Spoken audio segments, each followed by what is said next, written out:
I For feel like sure. we've been talking about Washington and Dallas so much. We should just take this moment to mention that the Eagles suck and that, they're part of this podcast too, but let's just remember where they belong at the bottom of the NFC East. So where they belong Hold on. forever. proper acknowledgement necessary.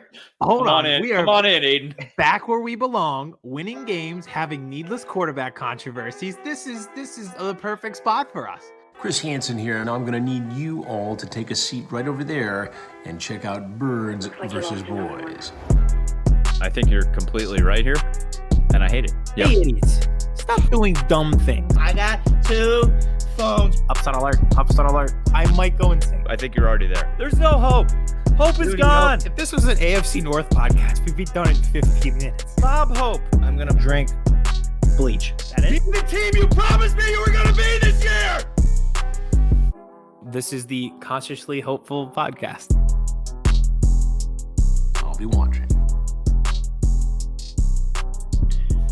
What is going on, everybody? Welcome to episode 94 of Birds vs. Boys. The Birds, it's their bye week. The Cowboys, it's Washington week. I can't believe it's week 14, and it is the first time the Dallas Cowboys and the Washington football team are playing this season. Blows my mind, but we have a great interview today. We're going to dive into some Cowboys, some Eagles. There's a mystery topic that Aidan has not told me about that we're going to dive into. And speaking of Aidan, he's here, and I think he's fully alive. I'm fully alive. I feel like in the scene in 8 Mile, before he goes on stage and delivers all of those incredible rap battles and just beats everyone in the line, and in the end scenes where he beats everybody straight, that is how I feel, because we've done our work, but there's work to do ahead.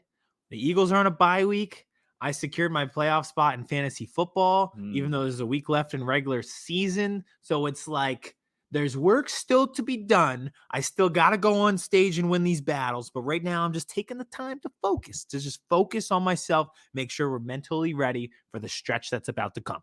How about, speaking of fantasy football, how about in the branded league, the old heads, we're 0-5, and we are now 7-6 in third place in the whole league. I did not know that. That's a roll. We just beat you this past week, I believe. I was about to ask if I won, so I'm assuming probably not. And before we dive into anything else, I'm nervous about something, Aidan, because I'm diving into something alone. Well, I shouldn't say that because I'm doing it with my wife, but without you. And we did this together last year, and now I have to do it without you. I'm getting my booster on Friday. And I know you already are boosted, but I mean my vaccine, buddy, ravioli, give me the vaccinoli. Vaccinoli, baby. Can't do it together. So best of luck, sir. We will report. I got this whole list of a regiment that you're supposed to do, a coconut water, and I'm gonna do it all. And the exciting part was, after you get the vaccine, you're supposed to have a very hearty meal. And my wife's like, okay, so now she can't yell at me for eating like a pig Friday afternoon. So I'm just trying to figure out what I want to be my hearty meal. On that checklist of things to do after getting the vaccine, where was bronchitis? Get bronchitis. I think that was all the way at the bottom. The doctor was not thrilled that the nurses let me do that. That was not a good idea. No, not a good idea. Speaking of not good ideas, this is my mystery topic. Okay. I have thought about this all day. Actually, let's do technical notes first. Yeah, that's probably a good idea. We had a very good interview tonight. Insightful interview. Perfect timed interview, considering how the NFC East schedule is playing out. So we had Chad Ryan on the show. He covers the Washington football team and just talked about the upcoming game this week, the NFC East in general, and then a little bit about the game next week against the Eagles. So he has his own podcast, The Washington Wrap, and you can find it at thewashingtonwrap.com. But also, and the biggest thing, and probably the coolest thing, his bio says he is the most outside insider in the game, which is literally true because he covers the Washington football team from his native land of Melbourne, Australia. Yes. He's literally interviewing with us from the future. Yes. When we talked to him, it was 11 a.m. in the morning. He said mid-afternoon and summertime was coming. He said, we haven't hit our summer weather yet, but it is technically summer. I don't know if you can see as we record. You will if you're on YouTube. It is pitch black outside, and as I was driving home, it was snowing. Mhm. That fascinates me. And it's literally Thursday there and Wednesday as we record here. Yes. So the episode is technically already dropped in Australia. My brain can't comprehend this stuff. Like when you fly from like Philly to London and then it's like 7 hours, like I don't get how it works. Like it can't, it Time just is not a doesn't real thing. comprehend in my brain. Time is not a real thing. I can look at football players and understand things, but just like time and space and a time-space continuum, Round or flat, I don't know. Doesn't work for me. Yeah. Some people say the earth is flat. Who knows? I can't figure it out. Nope. But anyway, Chad was great. Interview. Yeah, I was about to say, very insightful, very detailed. He really knew his stuff. And I just loved figuring out his background and talking with him about that, as well as just kind of, he came in and was ready to trash talk, which we love too. Right away. Love it. Oh, yeah. So the Eagles are on a bye week this week. I'll talk about them for a few minutes. I want to go mystery topic first. I brought this up to you today. I can't get it out of my brain. Niagara Falls. How do you get a car in there? I can't figure it out. It's all I've thought about this entire freaking day. So I've never been there. So Okay. I don't, is it like completely blocked off? Like there's no roads around there? Yeah. So it's like, if you could get in as a person, because you could obviously like hop a gate or hop a fence or just do any of those crazy things. Didn't somebody like jump in a barrel or something? Jump in a barrel? And like floated down the river and they had to like stop them or something? Yeah. Yeah. There's definitely been times they told us, because I've been there before. They told us like there's been unfortunate instances where people have got into the water. Mm-hmm. Some of them lived. The craziest part is, the falls aren't the worst part. That if you survive that, that's not what's going to kill you. After you go over the massive falls, which there's a lot of space, it condenses into a very small area. So all that water constricts into this little tiny thing. You're done. And it's grade 5 river rapids. Yeah, you're done. It just flies. Like they don't even let you just like not kayak or canoe. What's the one with the raft? Raft. Yep. Can't even do that. It's too dangerous for any of it. So that part would kill you. Yeah, you're done. The fact that there was a car in there is all I've thought about all day. I have no idea how that happened. It was maybe it was Joe Judge just trying to end it all. Eddie brought up, it is on the border of Buffalo, and they had a rough night on Monday. I could see that. That was How rough. mad would you be if you lost a football game where the other quarterback threw 3 passes? I would be pissed. That is a high school thing if I've ever heard it. There's a lot of teams that just run the wishbone, and they've run it for 100 years at their high school, and they've thrown 3 passes. But I cannot get over the people who were like, oh, this is why you have to build domes. And just so the weather, there's no weather variation. Variation in sports is just like the entire shtick. Yeah, like that's why we play the games is for variation. That's like baseball. Each stadium's different. I love it. Yeah. I absolutely love it. Play your elements, man. I was about to say, like weather is a part of it, and that's what makes the weather almost just like makes your identity as a team. And Mac Jones never saw snow before, so I don't want to hear it. And that, so please, he went and handed off the ball very well in that game. Did his job. Yeah. As soon as I saw Bill Belichick with the Navy mask on, I was like, oh, here we go. Oh yeah, he was ready. Yeah, yeah. That was just like a taunt wearing that too. That was foreshadowing. This is like, I'm letting you know what we're about to do. And you're not going to be able to stop it. We're going to basically do the triple option on you. Have fun. They were even calling out their plays on Monday Night Football. I know you're watching the Manning cast on the regular broadcast. They're like, every time they run, they're bringing N'Keal Harry in as an extra blocker. Every time you see them motion in, they're running to his side. And they it just kept happening again and again and again. Oh, it's so good. It was fun. Yeah. And it was over so early. The game flew. It was over 35 minutes earlier than a normal Monday Night Football game would be. It felt like the 6-minute drive that the Patriots had in the late third quarter. That the only thing that ended it was the third quarter ending. Yep. It was like that felt like 6 minutes of real time. Like they just wound the clock. Yep. It was awesome. It was wild. Liked it. Yeah. What else? You know what else I liked? Beating the Jets. Never gets old. Never gets old. You've never lost to them.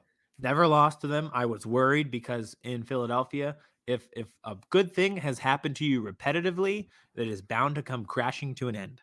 But we didn't. Great win. Talked about it on the Game Day Reaction Show. Please subscribe to the YouTube so we don't have to go too far into it. But the offense really came together.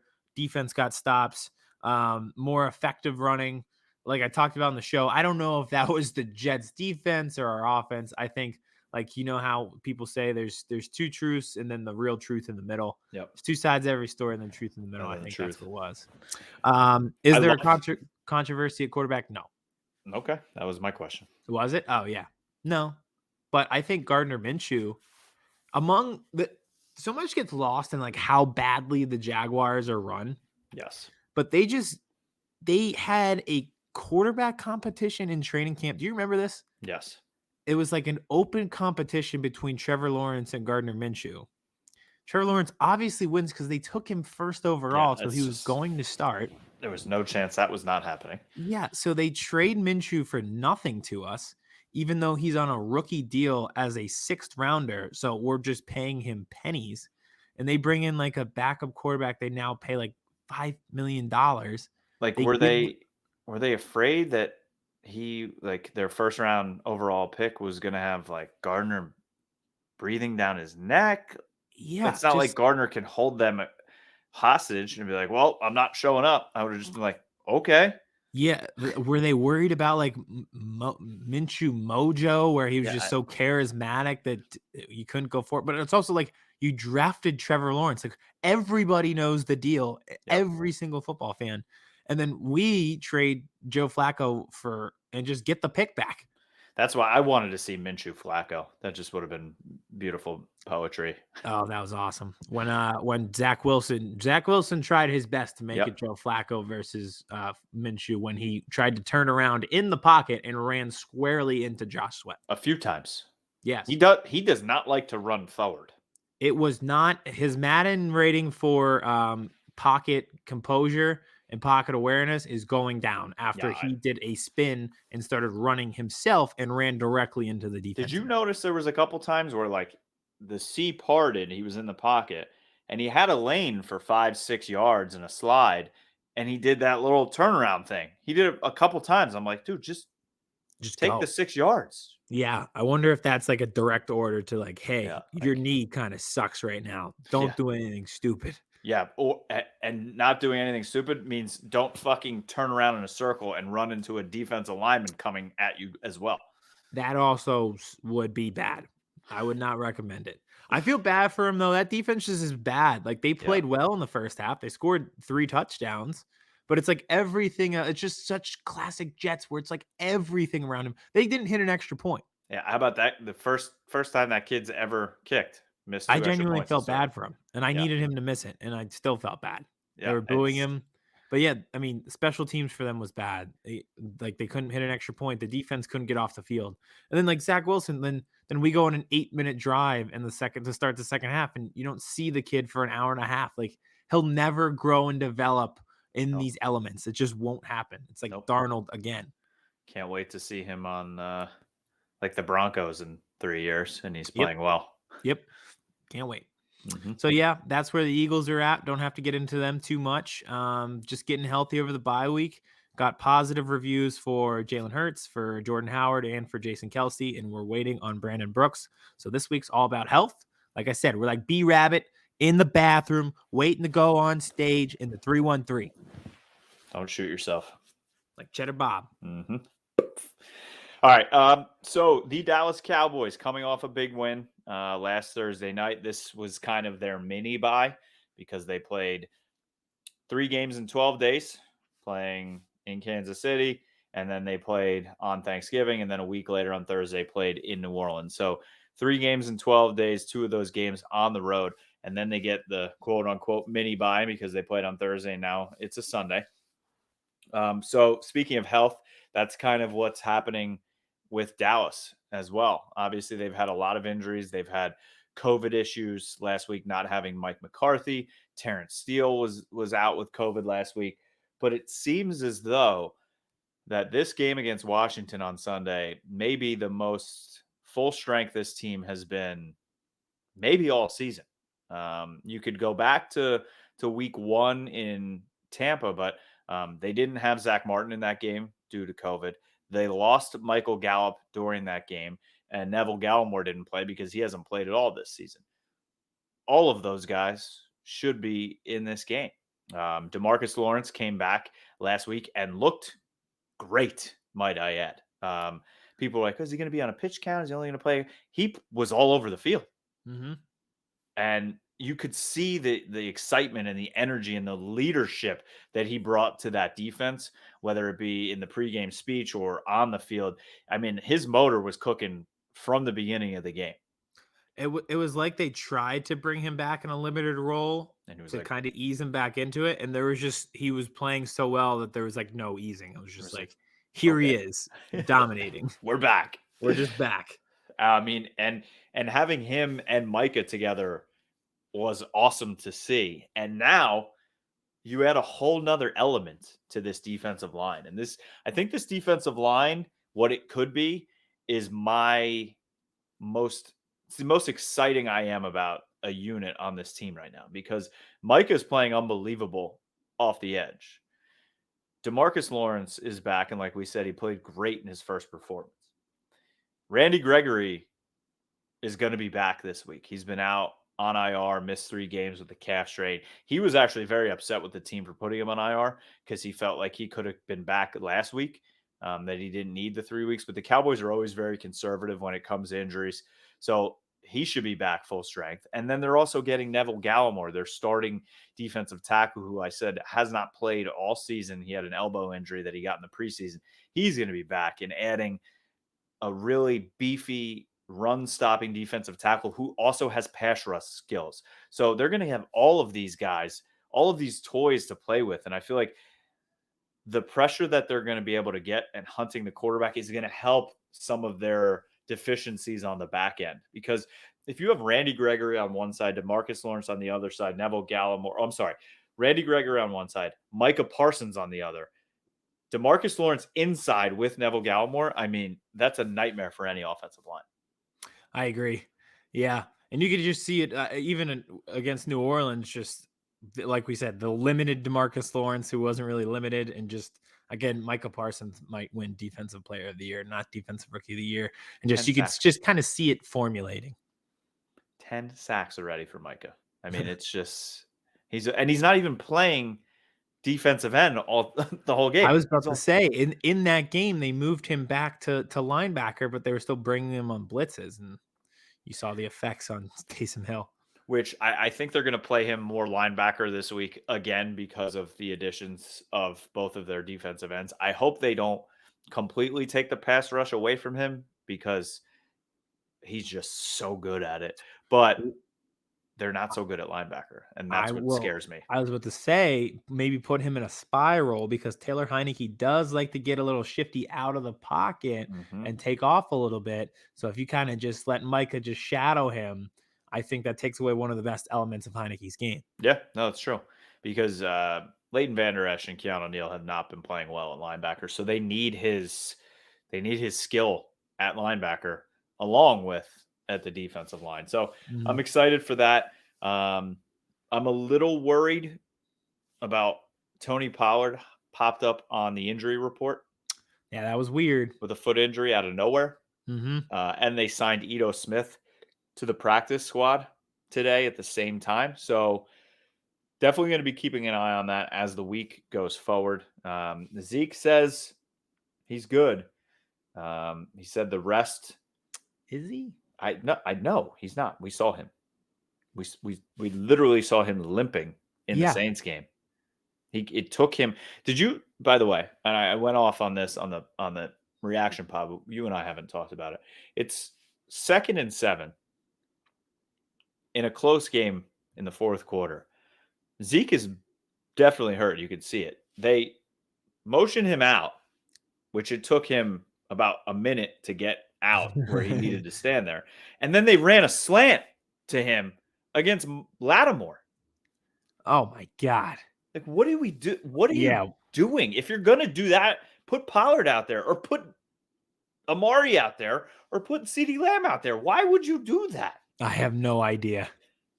Like, were they like, oh, it's element of surprise. They'll never guess this is coming because he can't even run. I don't know. But I'm worried about the backfield.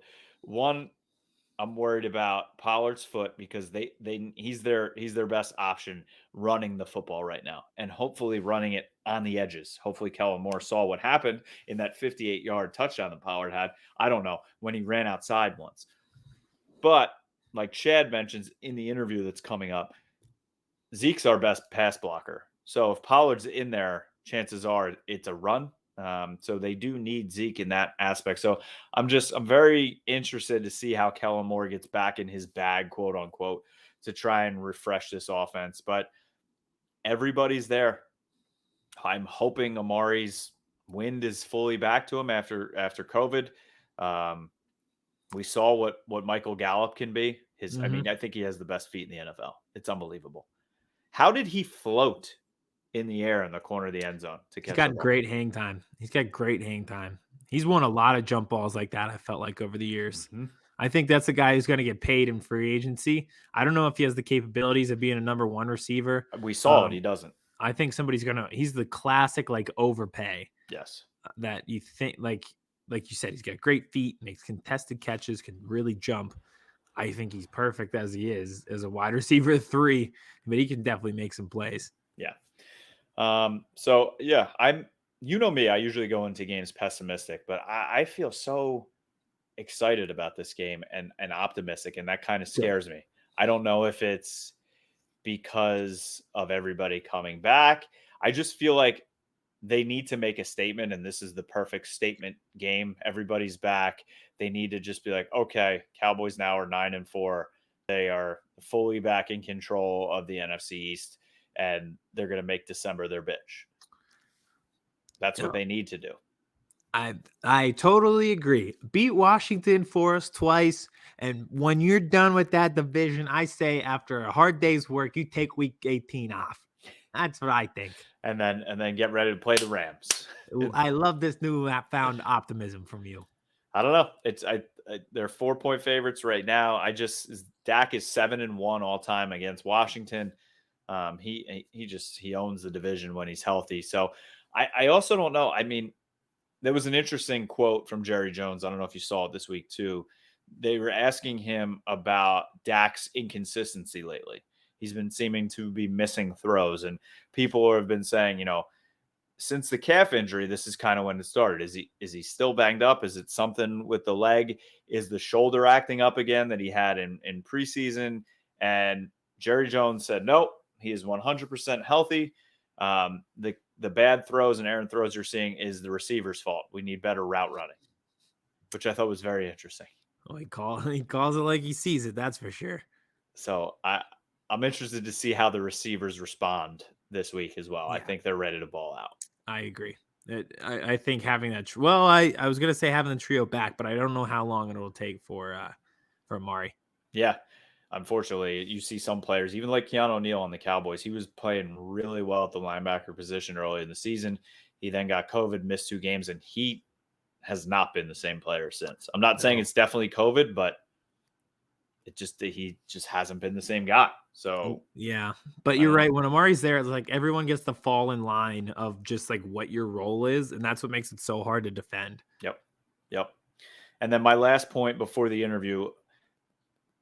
Yes, Washington's been on a 4-game win streak. They haven't been turning over the ball, which has been key to their offense. But if you watch the tape, and I say this in our interview, Heinicke's been trying to give the ball away, and teams just have not been capitalizing. He has some gunslinger in him. Like he'll have a Brett Favre play where you're like, oh my God, that was almost a disaster. And they've been winning in spite of this because teams have not been taking advantage. So, I mean, would you agree? I think the Cowboys defense is now an above average takeaway defense, and we've never seen this before. Yes, and I think even so, this win streak, it's been impressive. They even beat the Bucs. The Raiders are a solid team. But this is the best defense that Washington's going to play. We've talked about it before. The one problem with Tampa, offensively, they can do whatever the hell they want. Yep. But defensively, the secondary is still a little bit questionable. Even the Falcons last week were able to throw on them. So it's still a little murky there. But so this will definitely be the biggest test of the win streak so far for Washington in terms of opposing defenses. And now Heinicke also lost Logan Thomas, who was his big, like, oh, it's 3rd and 8, throw him down the seam. That's who he was looking for. So they lose Logan Thomas. The one guy obviously McLaurin is a freak, and he's gonna get his. But I'm the one guy I'm worried about is Adam Humphries. Guys like that, like Hunter Renfrow type guys, seem to always give the Cowboy. Beasley last year when he was on they always seem to give the Cowboys fits. So I'm interested to see how probably Jordan Lewis plays on him.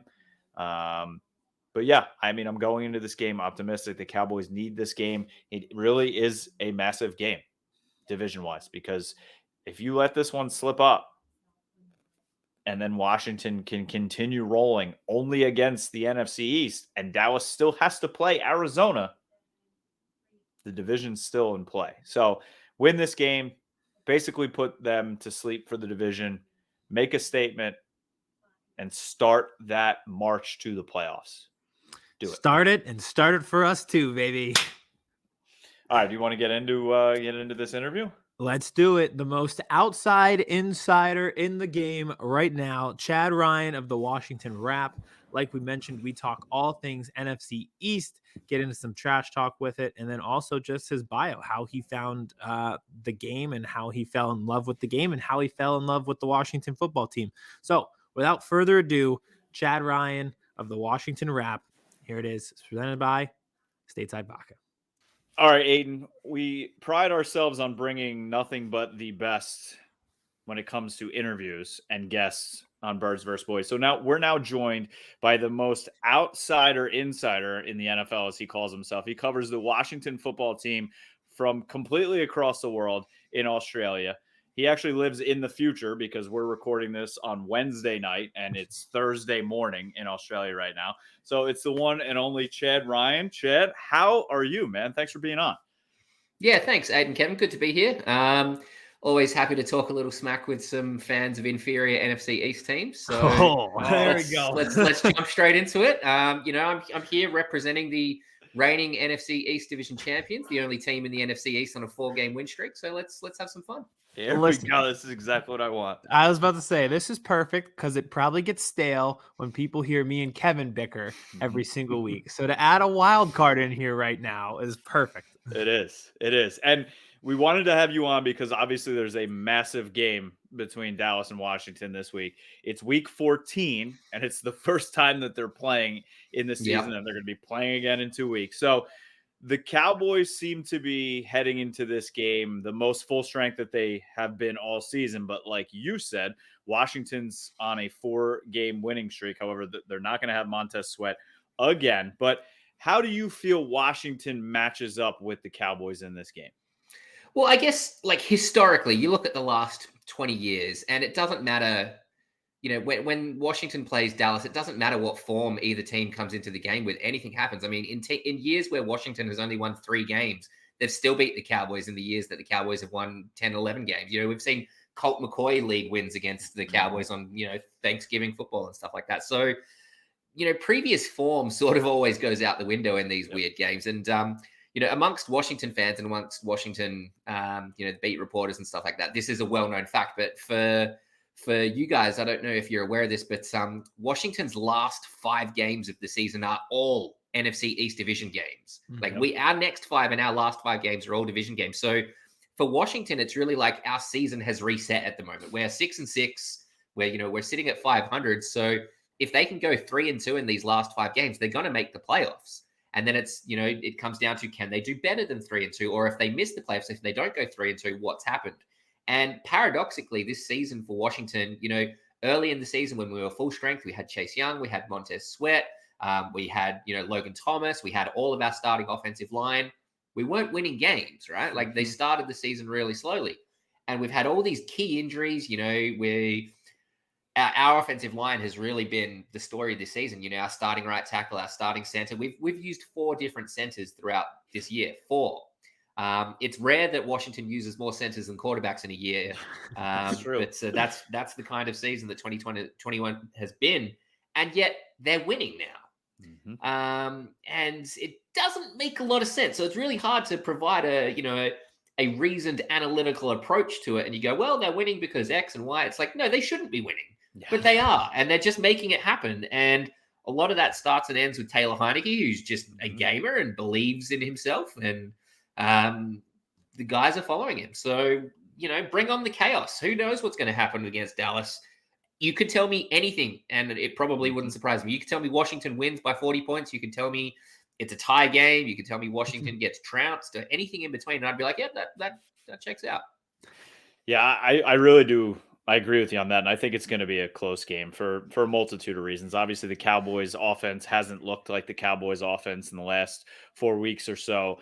And the interior of the Cowboys offensive line is a weakness, where the interior of the Washington defensive line is such a plus. Like Matt Ioannidis actually went to my high school. No big deal. Coach his brother. He's a freak. I mean, I feel like having Chase Young and Sweat isn't that big a deal because Dallas has two good tackles. Besides Zach Martin, you could attack that center and whoever they're going to put at the other guard position. So I feel like that's a big plus for you guys. So obviously that viral video is out there that we want Dallas. So does this put a little bit more pressure on Washington, or is this just, No, I think at this point of the season, when you come back from 2-6 to be 6-6, you're kind of playing with house money at that point, right? Absolutely. Like the weight of pressure is off your shoulders. You still don't really have the expectations of being someone like Dallas sitting atop the division at the moment. So I would be more envious of the psychological pressure on Washington than on Dallas. I feel like Dallas goes into this game with a lot to lose and not a lot to gain. Because if they beat Washington, everyone will go, yeah, that's what was supposed to happen. If they lose, they'll be like, well, hang on, what's going on? Whereas if Washington wins, it's like, hey, good for Washington. Their hot streak continues. And if they lose, people go, yeah, that's about right. So, it's an interesting game from that point of view. But as I said at the start, these NFC East games are always just such a garbage shoot of randomness. Like anything can happen. The fact that you guys, the Cowboys, are reasonably healthy is interesting because Washington's injury list, if you've seen their report today, there's a lot of names on it. Long. Yep. And a big one for Washington, a big storyline is Jamin Davis, our rookie linebacker, playing middle linebacker. He's entered the concussion protocol. He had some symptoms after the game this week. He played the full game against the Raiders and everything like that, and then did the right thing after the game. Said, hey, I've got some symptoms. So he's in the protocol. And Khalil Hudson, who's one of the backups at linebacker, is also out. So they're going to be thin probably at that inside linebacker position. Now, the interior of our defensive line has been the engine room of the defensive success this year, and that's led by Jonathan Allen. So as you noted, like the interior of the defensive line is going to still be all there. Deron Payne, Matt Ioannidis as well. They're going to have some fun against your offensive line. Oh, yeah. But what's really interesting is you look at the script for how Washington has won these past 4 weeks, especially, right? And it's been running the ball. It's been time of possession. It's been playing keep away, basically. I think we can do that against Dallas, but I think we're also going to see Dallas try to do that against us because they've seen that this is how Washington is winning. The tape is sort of out on the Ron Rivera and Scott Turner game plan from the last few weeks in this current win streak. I don't know if Zeke and Pollard can do that, though, especially against this interior defensive line. It's a tough ask for them. Zeke, I know, is always a bit dinged up, and he hasn't been playing brilliant football. Pollard is more interesting. He sort of brings a bit more on the ground to the table. But then you look at if Pollard's on the field, then we know it's going to be a running play. Like, he's not a good blocker. No, he's not. So, and you're not going to ask you're not going to ask Pollard to block Jonathan Allen or anything like that or do blitz pickups. So it's going to be an interesting tactical matchup because, I think Dallas fans are going to want to get the ball in Pollard's hand a lot, but that also limits your deceptiveness pre-snap. So we'll see what happens. No, it's true because especially, you saw it last week against the Saints, who also have a good run defense, where it was 2nd and 10 all night, and Kellen Moore was giving the rock to Zeke time after time after time for 1, 2, -2 yards, and that just blew up the offense. So I could see something like that happening again, but in Dallas land, everybody is screaming for the outside runs, like we saw with Pollard last week, the 58-yard touchdown. So I think Kellen Moore is going to be more in his bag this week and hopefully has a game plan where they can run the ball, but they're not just hammering their head against the wall up the middle against that defensive line time and time again. Yeah.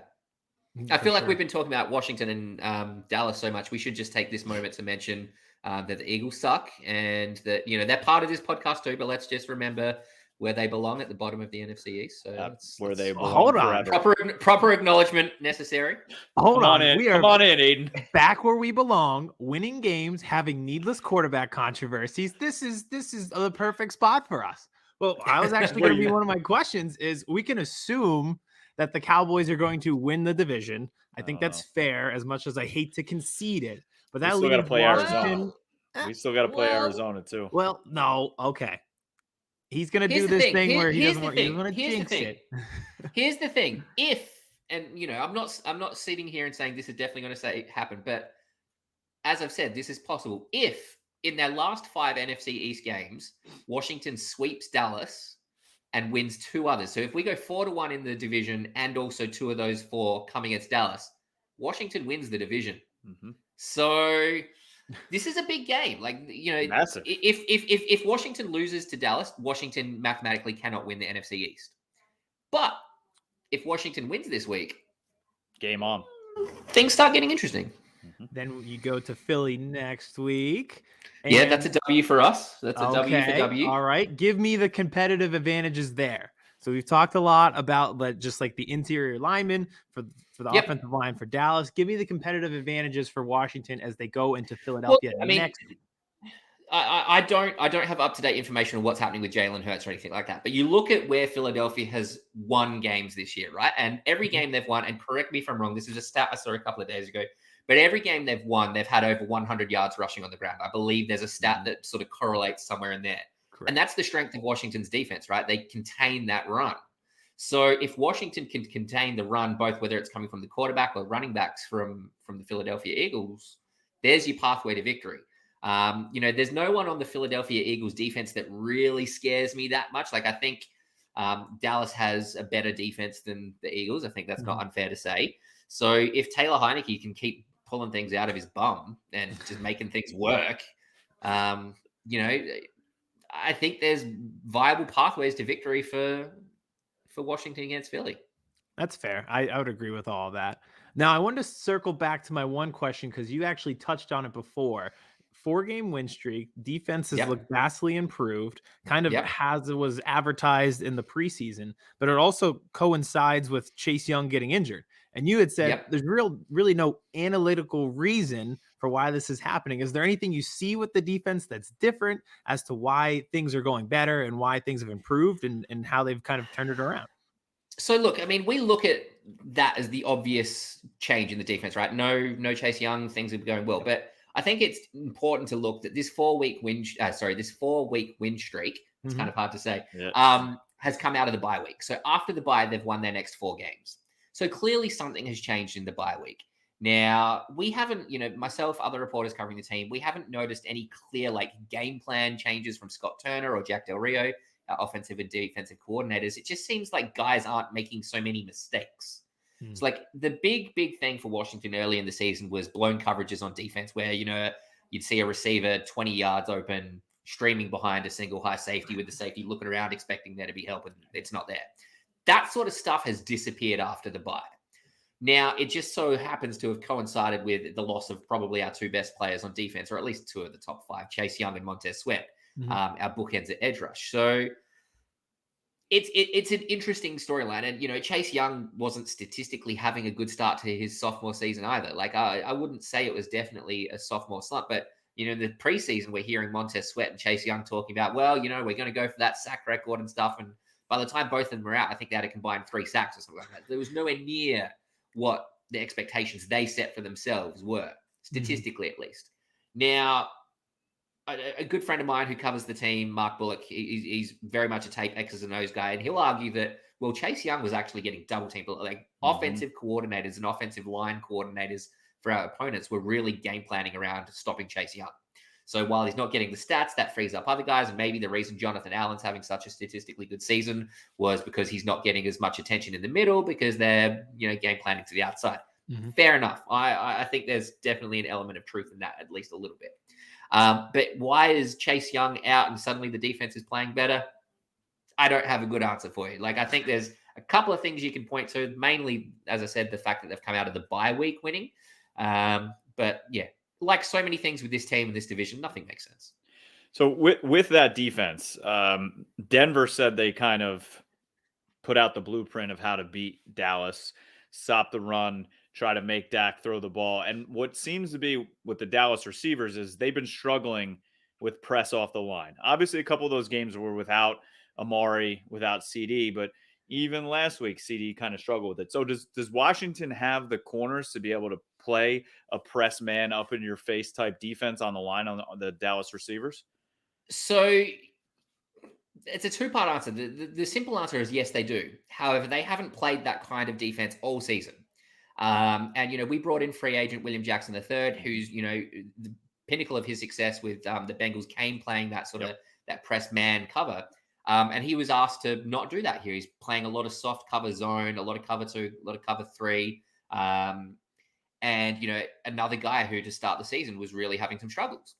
Now, again, paradoxically, the past month or so, and this, before the win streak started, you mentioned the Denver Broncos. They were the last team we lost to before the bye, just as one of those sweet coincidences of football. William Jackson has been playing excellently. Kendall Fuller has been playing excellently. There's going to be some really, really good cornerbacks on the field for both teams. There's the big Washington football team fan plays cornerback, Trevon Diggs. I think you've heard of him. Just a little bit. You see his Twitter. He talks about how much he loves Washington. So I think we'll get some yards. Washington will get some yards going at him. We'll see he gives if he up can yards pick one off or not.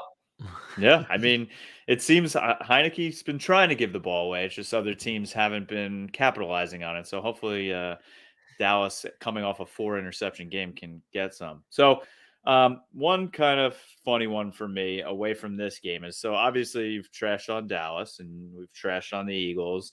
The Giants, I feel like we don't even need to trash on because they do it themselves. So my most hated team in the division is obviously the Eagles. I think Aidan's most hated team in the division is the Cowboys. So for you, who is your most hated team, or do you just hate everyone equally?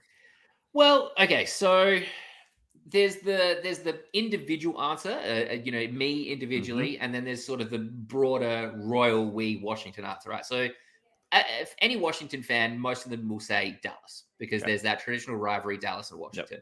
Me personally, so being here in Australia, I don't really have an answer as to why, but it was in sort of the early to mid 2000s that the NFL started becoming more of a thing here in Australia. I guess with the proliferation of the internet and cable TV, just having more access to the actual games, you saw more and more fans here starting to pop up. And the Eagles were reasonably good at that time. This is the early Andy Reid, Donovan McNabb year. They went to the Super Bowl in, 2005 or whenever it was. So there's a lot of Eagles fans here in Australia. And I hate Aidan's them all. moving. I hate them all. They're the two most popular teams in Australia for whatever reason, I would say, are the Philadelphia Eagles and the Green Bay Packers. And I can't stand their fans. It's all in good fun, and it's good to talk NFL with other Australians because it's still a pretty small following here in Australia. But 9 times out of 10, I feel like when I'm like, oh yeah, I cover the NFL and stuff, like, oh yeah, I'm a Philly Eagles fan. I'm like, yeah, all right. They're the worst. I'm married to one. Trust me, they're the worst. It's so funny that you say that. Just like the early 2000s, the Eagles were good, and I'm sitting there like, these are all the reasons why I fell in love with the team. Because when I was young, I was around 10 years old. You're starting to remember the games and see the games. The Eagles are good. We went to the Super Bowl. Donovan McNabb. So like everything you explained why you hate the Eagles is how I fell in love with them originally. That's pretty well, cool. and certainly a big thing that helped is it would have been around 2010, 2011. You had you brought out Sav Rocker as your punter for a couple of years from Australia. Oh yeah. And then he saw the error of his ways. He joined the Washington football team, and that's where he retired. And love you, Sav. He's here in Melbourne somewhere. He's in the sound I'm in at the moment. But so like there was a lot of Australian connections to the Eagles at that time. Unfortunately. All right, that makes sense. I have one last one as well. We obviously don't get to often speak to someone from Australia and everything like that. I love hearing about the background about how the game is growing, but it's still kind of small. I would love to know like how you fell in love with the Washington football team. And I see you have the Washington Nationals hat. So we're a rival there as well because I like the Phillies. So how did you start to cover the team? How did you fall in love with the team as a fan? Yeah, Just sure. how that all came to be. Yeah, that's awesome. Yeah. So I'd been to DC for work. And, the only American sport I really engaged with growing up, like as a kid, was the NBA, where I picked the Boston Celtics. So I'm still a Boston Celtics fan. But then, I'd been to DC for work a couple of times and loved the town. And then when I was like, I need to start getting into some more American sport, because here in Australia, we have Aussie rules football. Yep. That season ends in September, which just lines up perfectly with the start of the NFL season. And I was like, yep, all right, I'm going to start doing this. So when it came time to pick a team, I was like, well, I love DC. So picked the Washington football team. Then obviously, of course, the Redskins, 12 years ago now, something like that. Jason Campbell was the quarterback, if that ages it. Oh, Jim yeah. Zorn was the I coach.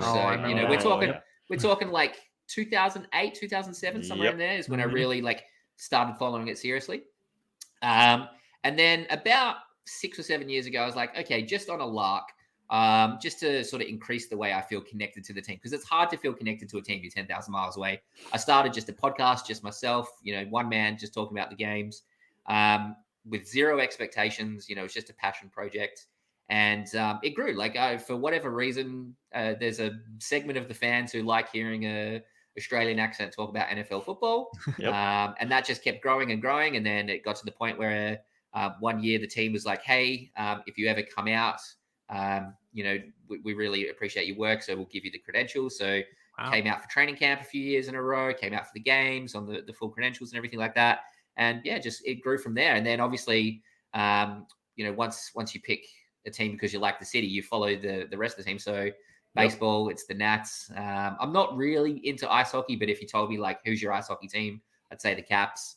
But yeah, it's still the Celtics in the NBA. I've liked them since I was a kid. So I'm loyal. Once I pick a team, I stick with them. Yeah, gotta stick with it. That's a great origin story, though. I love hearing about that. It's funny. Now we are rivals in everything because I'm a Sixers fan and our biggest rival is the Celtics. So right you guys line up perfectly.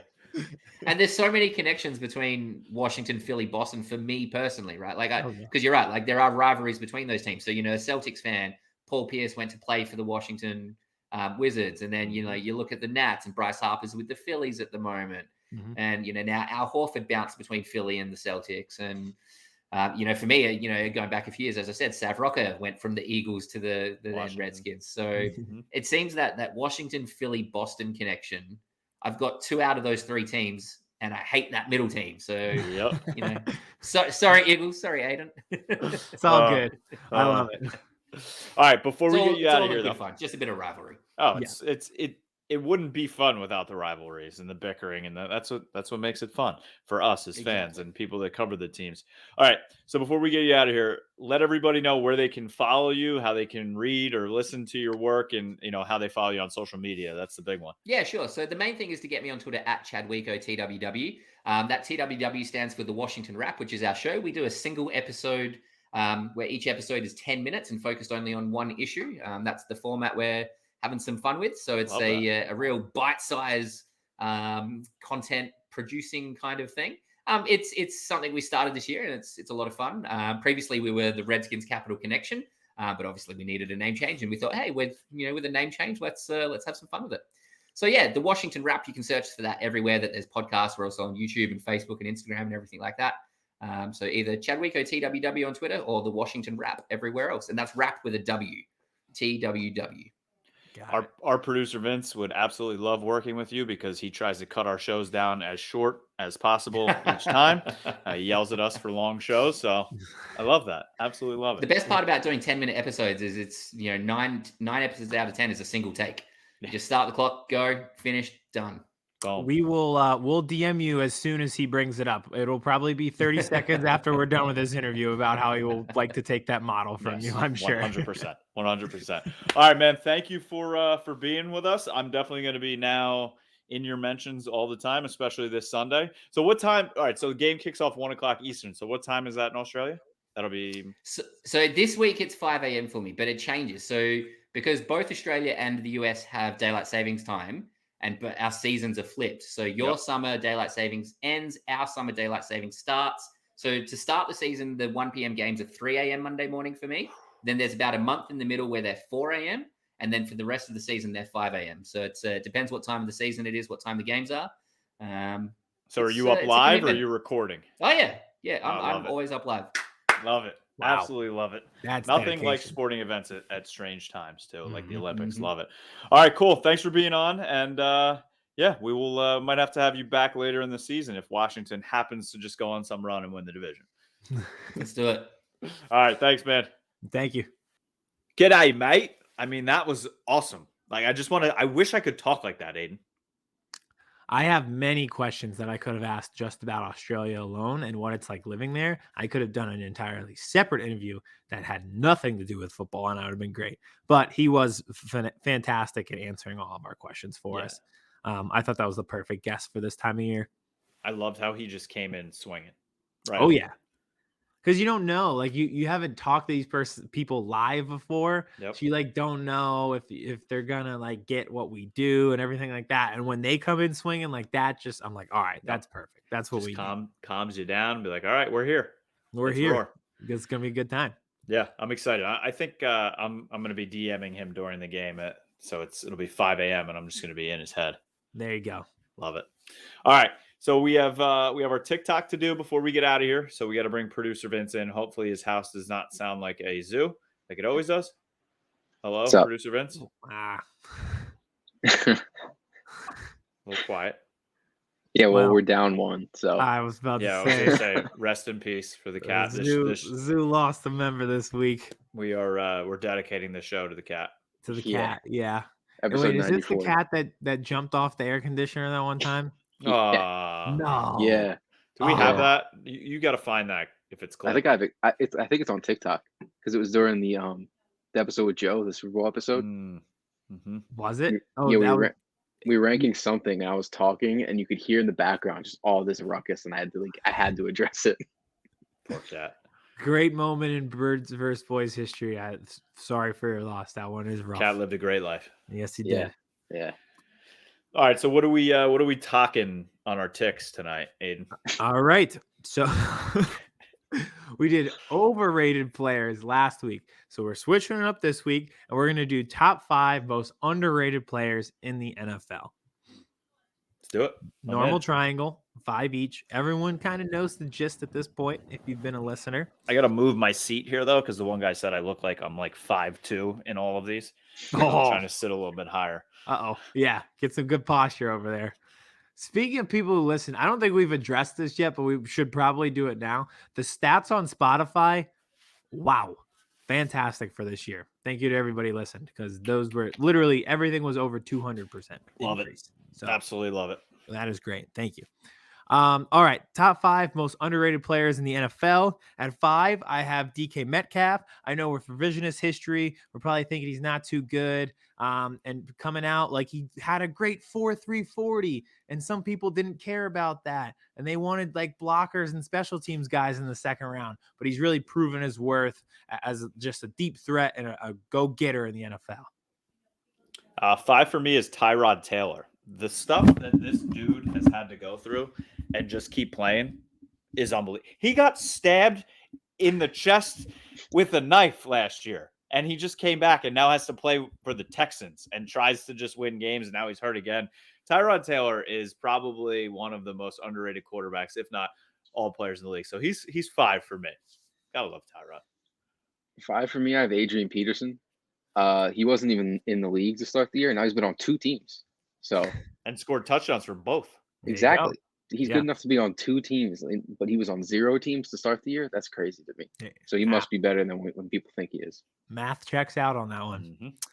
All right. At 4, I have Chase Claypool. Right now, the quarterback situation is rough, so his stats have taken a hit. A lot of the GMs in that draft were looking at receivers with burst who could get down the field in a hurry and ignored everything else about their characteristics, including catching and mental football IQ. But Chase is like another, just like DK Metcalf, is big physical receiver, wins his one-on-one. So at 4, I have Chase Claypool.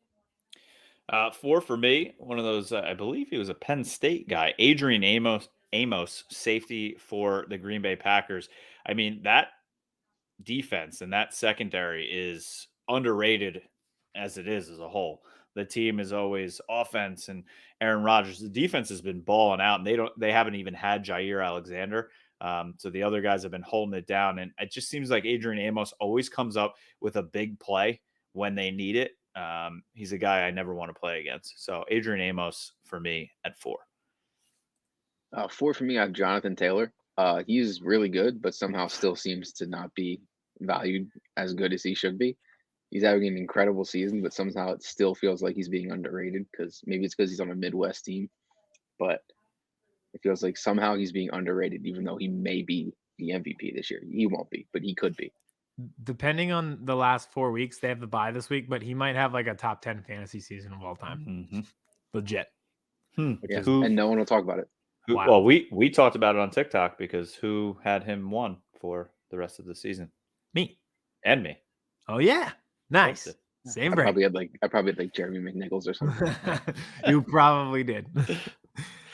All right. At 3, I have Michael Pittman because we spent a lot of time talking about Jonathan Taylor, and his quarterback obviously gets a lot of credit because of how good he is.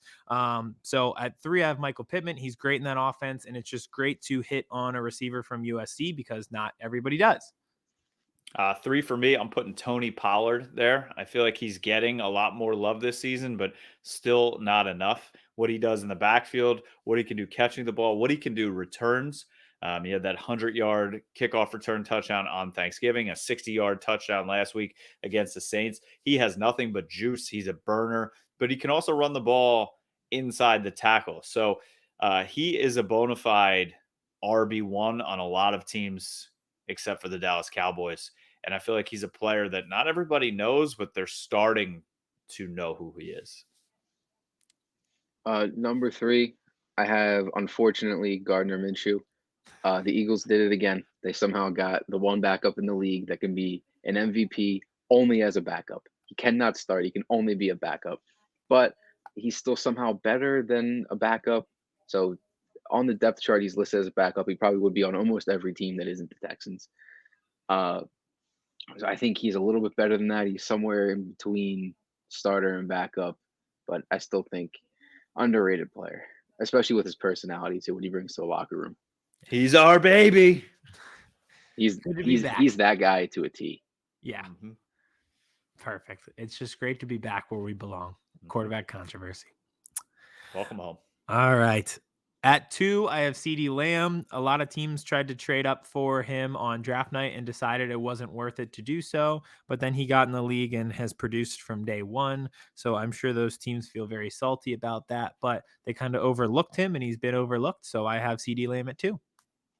2 for me, I have Deebo Samuel. I feel like he does not get enough love at all for what he does on the outside as a receiver. And now, before he got hurt, they were literally using him just as a running back as well. And I think he was averaging 10 yards a clip. And Shanahan was like, well, we just need to keep giving him the ball.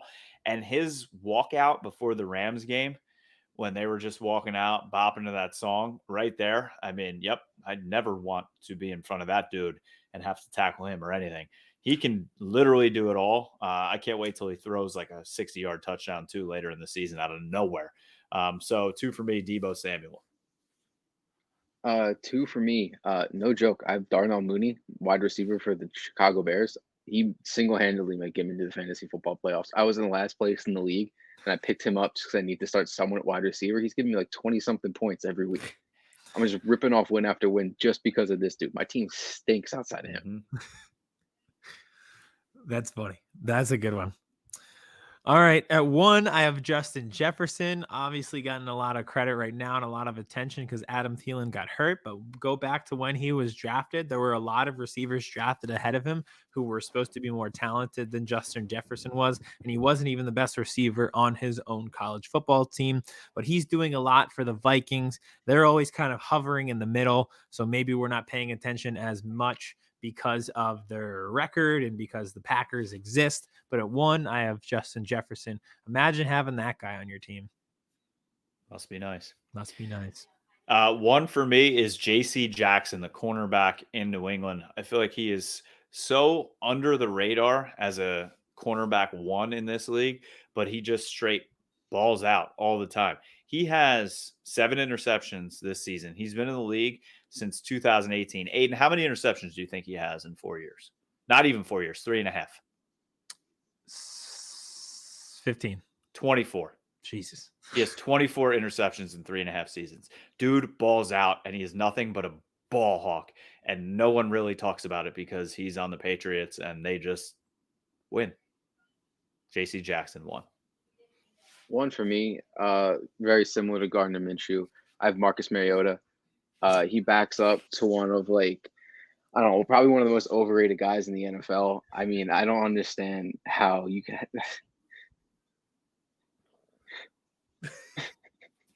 Continue the joke.